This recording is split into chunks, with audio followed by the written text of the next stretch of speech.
नमस्कार दोस्तों। आज दोबारा से हमने ओएसजी को इनवाइट किया है कंसेप्ट समझने के लिए कि ये हमारे सनातन धर्म की जो खूबसूरती है वो है क्या। लोगों को जो हिंदू है, जो सनातनी है, उन्हें भी समझ नहीं है कई चीज़ों की, जो ये सारी चीज़ें ओएसजी क्लियर करते हैं। आपको मालूम है ये एस्ट्रोफिजिक्स के माहिर हैं, ऊपर से वेद शास्त्रों की जो इनकी पकड़ है, भाई हम तो बिल्कुल सरेंडर कर दिया है इनकी नॉलेज के सामने। और कई लोग हैं जो बोलते हैं कि सर इतनी क्लैरिटी से तो हमें जो हमारे अपने जिसको गुरु बोलते हैं, धर्म गुरु बोलते हैं, वो भी समझा नहीं सकते। दोस्तों इसका एक ही रीज़न है कि कोई भी हमारा कमर्शियल इंटरेस्ट नहीं है। लोगों को प्योर नॉलेज जो हमारी समझ है वो दिखाने के लिए कि हमारे सनातन की खूबसूरती क्या है।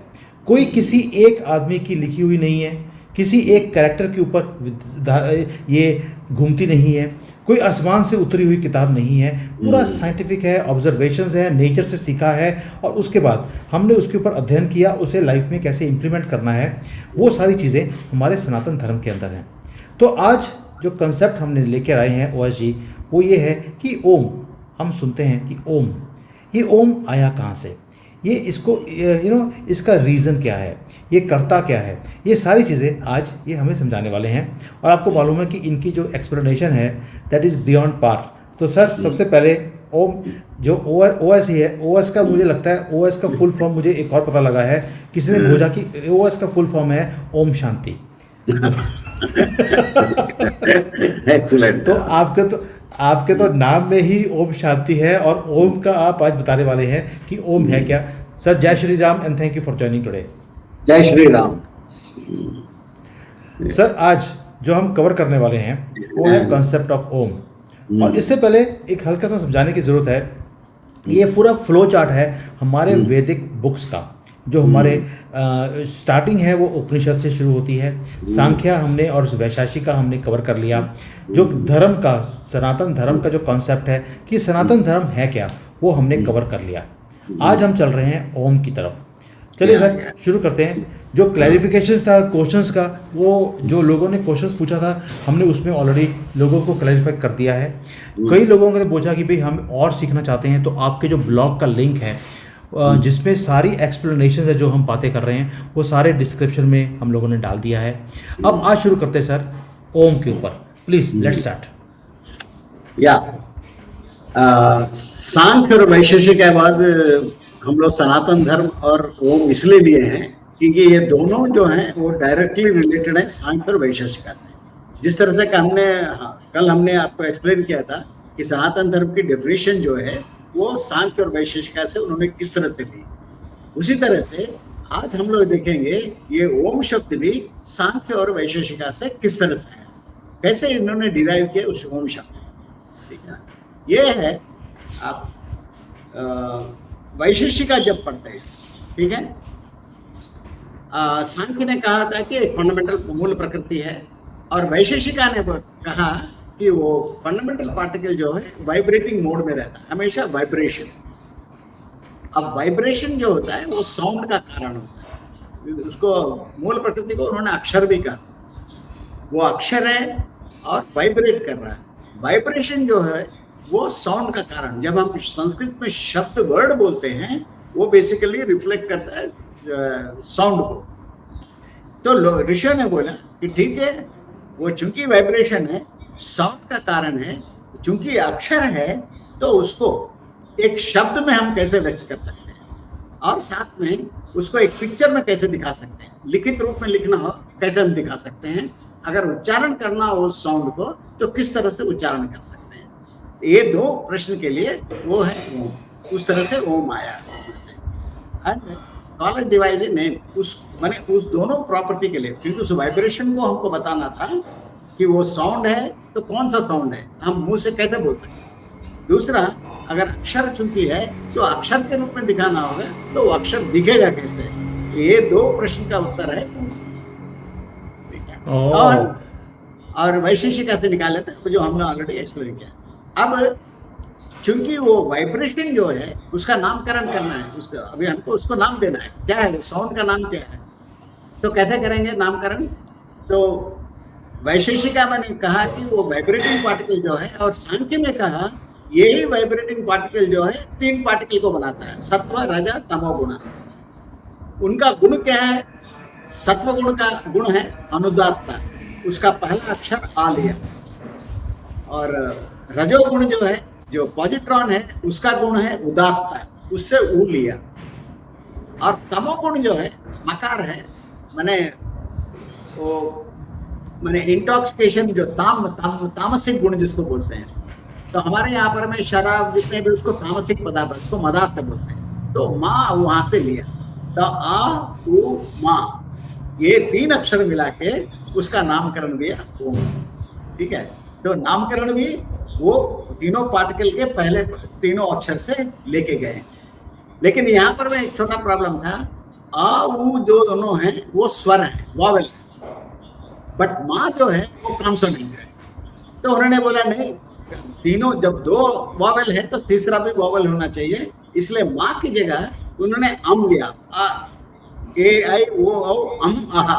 वो अम जो है उसमें मकार भी है और अम भी है, तो इसलिए तीनों, और वो वॉवेल भी है, तो तीनों वॉवेल मिला के वो साउंड बनाएंगे। तो क्योंकि पूरा साउंड जो है ओम जो है सिर्फ कंठ से निकलना चाहिए और कॉन्सोनेंट बाकी इसको यूज नहीं करना चाहिए, इसलिए कंठ से निकलने के लिए आ उ अम, ये तीनों को मिला के उन्होंने उस ओम का दिया। कारण वो तीनों हैं, वो तीनों स्वर हैं बोल के तीनों स्वर को लिया, जिसमें मकार भी है और अनुस्वार भी है दोनों। नेक्स्ट इस तरह से मिला सर, अब आप, हाँ लेकिन एक चीज बताइए, अगर हाँ। ये 3 शब्द अ उ ओम से लेकर हमने बनाया है और सतो रजो तमो का भी इसमें विवरण है, तो फिर हम इसे शिव के साथ क्यों इसको रिलेट करते हैं? वहां पर हम आएंगे, क्योंकि वो ये वाइब्रेटिंग पार्टिकल है, वाइब्रेशन से लिया आपने। वो पार्टिकल जो वाइब्रेट करता है वो मास पार्टिकल है, और मास को हम लोग शिव बोलते हैं, इसलिए वो ओम का शिव के साथ सीधे संबंध है। ओके, जो पार्टिकल, जिस पार्टिकल को अक्षर में दिखाने के लिए हमने दिखाया, वो particle is a mass particle जो वाइब्रेट कर रहा है। तो शिव जो है वो वहां पर मास पार्टिकल, मास को इंडिकेट करता है। तो ओम जो है उसी पार्टिकल से रिलेटेड है, इसलिए ओम भी शिव के साथ रिलेटेड है। ओके, ठीक है, आप तीनों को जोड़ना है, जोड़ के बताना है कि वो अक्षर कैसा होगा। 3 vowels are combined to generate one sound. और तीनों को जोड़ने के लिए एक हमारे यहाँ पर में संस्कृत में एक हम लोग यूज करते हैं, वो क्रिसेंट को यूज करते हैं, वो चंद्र जिसको बोलते हैं। वो चंद्र का मतलब होता है कि जहां से वो जिसके ऊपर रहता है वो सबको एक साथ आपको उच्चारण करना है। आ उ मा नहीं बोलना है, उसको नामकरण हो सकता है औमा, तो औमा अच्छा नहीं लगता है, तो बोले उसको तीनों को एक साथ बोलना है, ओम बोलना है। तो वो उसको इंडिकेट करने के लिए ऊपर में एक क्रिसेंट दिया जाता है। तब क्रिसेंट दे के आप देंगे तो देंगे, और आ से शुरू करते हैं, माँ में फिनिश करना है, बट एक ब्रेथ में बोलना है ओम। जो हमारे जो नोटेशन दिया है, जिस तरह से हम लोग ओम देखते हैं, आप देखेंगे उसमें तीनों अक्षर हैं, आ भी है, ऊ भी है, अनुस्वार भी है। लेकिन जो ओम हम लोग दिखाते हैं वो बीच में बिंदु देते हैं। एक्चुअली बीच में बिंदु देने का नहीं, वो बिंदु जो है लास्ट में, क्रिसेंट का लास्ट में आना, क्योंकि पहले आ बोलेंगे, फिर ऊ बोलेंगे, फिर माँ आना चाहिए ओम। और स्वामी विवेकानंद ने कहा है कि इसको ओम नहीं बोलना चाहिए, क्योंकि तीनों अक्षर हैं, तो तीनों अक्षर का प्रोनाउंसिएशन आना चाहिए, ओम बोलना चाहिए। वो सही उच्चारण है। राजयोग में स्वामी विवेकानंद ने लिखा। संस्कृत में क्या होता है, आ उ मिलने से ओ हो जाता है। जैसे प्रश्न उपनिषद, प्रश्नोपनिषद, आ उ मिलने से जनरली संस्कृत में ओ हो जाता है। इसलिए बहुत लोग क्या करते हैं, आ उ को मिला के ओ करके ओम बोल देते हैं। स्वामी विवेकानंद ने राजयोग में बहुत क्लियरली बताया कि भाई ऐसे दोनों को जोड़ने का नहीं है, दोनों को अलग अलग बोलना है, क्योंकि ये तीन अक्षर हमको सुनाई पड़ना चाहिए, ओम करके बोलना। और पूरा वर्ड जो है आपका कंठ से निकलना, ओम, वो आवाज आना चाहिए। ठीक है ना, ये इस तरह से प्रोनाउंस करना चाहिए। इस दैट व्हाट हमने बोला कि राजयोग में स्वामी ने लिखा था कि आप जोड़िए मत, उसको अलग अलग प्रोनाउंस करना, बट एक ब्रेथ में बोलना। ठीक है, सवाल है सिग्निफिकेंस। आप ओम की सिग्निफिकेंस आप जानते हैं। हम लोग कहते हैं कि ओम से सृष्टि की शुरुआत होती है, उसका सिग्निफिकेंस क्या है? क्योंकि यूनिवर्स जब पूरा इवोल्यूशन स्टार्ट नहीं हुआ था, इन ए स्टेट ऑफ वाइब्रेशन, ठीक है, और वहीं से शुरू होता है, इसलिए ओम से सृष्टि की शुरुआत होती है, इसीलिए कहा जाता है। नाउ नंबर 1 सेकंड पोर्शन क्या है कि वो स्टार्टिंग पॉइंट आपका ओम जो होता है वो स्टार्टिंग स्टेट ऑफ यूनिवर्स है, वहां से इवोल्यूशन शुरू होता है। इसीलिए हम जो भी काम करते हैं देखेंगे मुंह से हमेशा पहले ओम निकलता है, माने हम कोई भी काम का शुरुआत करेंगे ओम से शुरू करते हैं, क्योंकि यूनिवर्स भी शुरू होता है ओम से। इसलिए हमारे यहाँ पर में लोगों ने बार बार ओम बोलने का इसलिए आते हैं कि मैं जो भी काम शुरू करूंगा पहले ओम मतलब मैं स्टार्ट कर रहा हूँ, ठीक है ना। जैसे भगवान ने ओम से पूरा सृष्टि शुरू किया, उसी तरह से हम लोग भी हर काम को ओम के साथ शुरू करेंगे। इसलिए आप देखेंगे हर जगह पहले ओम होगा, उसके बाद जो भी लिखना होगा, क्योंकि ओम इंडिकेट करता है स्टार्टिंग स्टेट। वही चीज हमारे यहाँ। दूसरा, ओम जो है वही ब्रह्म को भी शुरू करता है। तो बार बार आप जब ओम बोलते हैं आप बार बार भगवान को भी याद करते रहते हैं। इसलिए सनातन धर्म में बोला है, जब योग में आएंगे तो हम आपको बताएंगे क्यों बार बार भगवान का नाम लेना है, ठीक है ना। योग में बार बार बोलता है कि आपको हर काल में भगवान को याद रखना है, तभी आप भगवान को देख सकेंगे। इसीलिए ये आदत बनाने के लिए ऋषियों ने बोले हर काम में आप ओम बोलते रहते हैं। आप इनडायरेक्टली क्या कर रहे हैं, ओम नहीं बोल रहे हैं, आप बार बार भगवान को याद कर रहे हैं। तो पूरा 24 घंटे में आप जो भी काम शुरू करें ओम बोले, माने आपका एक हैबिट बन जाता है भगवान को याद करने का। इसलिए ओम का सिग्निफिकेंस वो भी है। सर ये तो आपने समझा दिया। Now let us take into physics की तरफ से मैं बात करता हूँ हाँ कि कई बार मैंने वीडियोस देखा है कि जब जैसे नासा वाले हैं ऊपर जाते हैं तो उनको एक ध्वनि सुनाई देती है। जब उसे वो बिल्कुल उसको स्लो करते हैं तो उसमें ओम की आवाज़ आती है। अगर ये को जोड़कर हमने एक ओम बना दिया, एक सिंबल बना दिया, लेकिन फिर जो ये वाइब्रेशंस हमें सुनती हैं पूरे यूनिवर्स के अंदर कि there is a sound in the whole universe, उसको आप कैसे रिलेट करेंगे इसको सिंबल को with that finding from the universe? हाँ, नहीं, पहला तो मैंने पहले बोला, किसी भी साउंड का कारण जो होता है वो एक वाइब्रेशन होता है। That is the first thing our people have seen. क्योंकि बिना साउंड, इसलिए आप देखेंगे ओम को एक विशेष नाम भी दिया जाता है, तो नहीं साउंड बने नाद है जो बोलते हैं, बट ओम के लिए जो हमारे वेदों में लिखा रहता है उसको अनाहत नाद बोलते हैं। उसको अनाहत नाद क्यों बोलते हैं? इसलिए कि कोई भी आवाज आपको करना हो तो आपको एक चोट करेंगे तभी आवाज होगा, लेकिन वो जो आवाज होता है वो किसी के चोट करने से नहीं हो रहा है, वो अपने आप हो रहा है, वो स्वतः स्फूर्त है। इसलिए उसका नाम अनाहत नाद है। अगर उनको कुछ सुनाई पड़ रहा है वो, चूंकि वो एक आवाज है कंसिस्टेंटली पूरा विश्व में वो आवाज फैला हुआ है, तो आपको लेकिन सुनने के लिए एक बात याद रखिएगा, हम लोग जब योग में आएंगे तो मैं बताऊंगा वो वहाँ पर होता क्या है कि आप भगवान को देखते कैसे हैं। वो फ्रीक्वेंसी जो है बहुत लो फ्रीक्वेंसी में रहती है, क्योंकि स्टार्टिंग स्टेट में एनर्जी नहीं रहता। पहले हम बताए थे कि यूनिवर्स जो है शुरू में अंधकार में रहता है, तो वहाँ पर जो एनर्जी रहती है सबसे लोएस्ट फ्रीक्वेंसी में रहती है, इसलिए आपको आवाज़ सुनाई नहीं पड़ता है। बट आपने फ्रीक्वेंसी को आप धीरे धीरे धीरे नीचे कर पाएंगे, देन आप उस आवाज़ को सुन पाएंगे। योग में आप क्या करते हैं, आप पूरा समाधि में जब जाते हैं आपकी बॉडी की फ्रीक्वेंसी जो होती है वो बहुत लो होती है।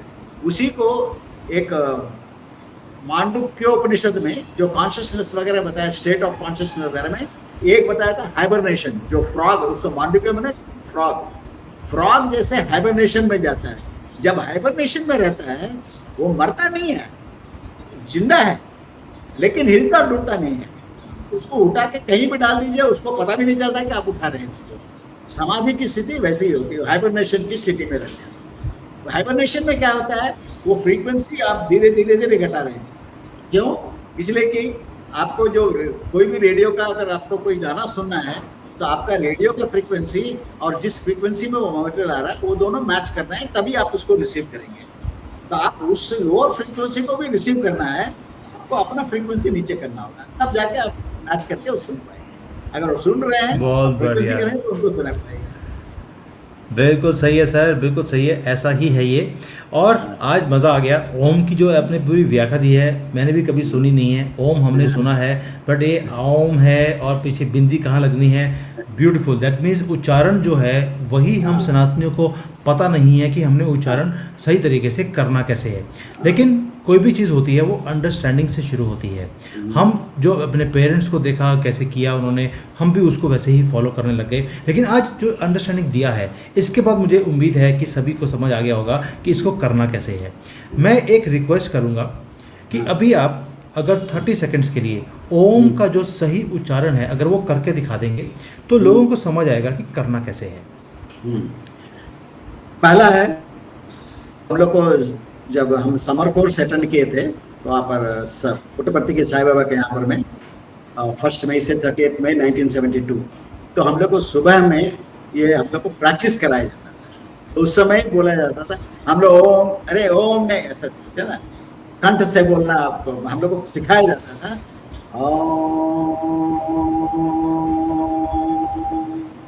माँ नहीं होना, माँ नहीं बोलना, ठीक है ना, होंठ को नहीं सटाना, पूरा आवाज कंठ से निकलना है। आपको भीतर से फील होना चाहिए, आपके पेट से वो आवाज निकल रही है, ऐसा आपको मैंने पूरे बॉडी को झकझोरना चाहिए। कंठ से मैंने सिर्फ कंठ से नहीं, अंदर से आना चाहिए और कंठ से आवाज निकल चाहिए और आपका होंठ ऊंट सब नहीं होना चाहिए।